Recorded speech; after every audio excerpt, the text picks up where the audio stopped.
ভারত সরকারের প্রতি আহ্বান জানাচ্ছি, আগামী 25শে ডিসেম্বরের মধ্যে আপনারা খুনি মৃত্যুদণ্ডপ্রাপ্ত শেখ হাসিনা এবং আসাদুজ্জামান খান কামাল এবং হাদের হত্যাকারী হাদির উপরে আততায়ী যারা ছিল, তারা যদি ভারতে আশ্রয় নিয়ে থাকে তাদেরকে 25শে ডিসেম্বরের মধ্যে আপনারা হস্তান্তর করুন, প্রত্যর্পণ করুন। তাহলে আমি হাদির রক্তের কসম দিয়ে বলছি, বাংলাদেশের প্রতিটি ভারতীয় প্রতিষ্ঠানের বিরুদ্ধে আমরা প্রতিরোধ সংগ্রাম করব। সরকারের প্রতি আহ্বান জানাচ্ছি, 25 তারিখের মধ্যে যদি এই খুনিদের পাঠিয়ে দেওয়া না হয় বাংলাদেশে, তাহলে বাংলাদেশে কর্মরত প্রতিটি ভারতীয়ের ওয়ার্ক পারমিট বাতিল করতে হবে। রাজনৈতিক দলগুলোর উদ্দেশ্যে আমি বলতে চাই, অনেক রাজনৈতিক নেতা বলে থাকেন যে ভারতের সাথে বন্ধুত্ব করা ছাড়া নাকি ক্ষমতায় যাওয়া যায় না, কিংবা ক্ষমতায় গেলেও টিকে থাকা যায় না।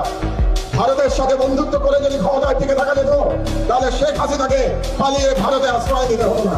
সমস্ত রাজনীতিবিদদের বলে দিতে চাই, এই ওসমান হাদির বাংলাদেশে ভারতের দালালি করে কোনো রাজনৈতিক দল ক্ষমতায় যেতেও পারবে না, ক্ষমতায় টিকে থাকতেও পারবে না।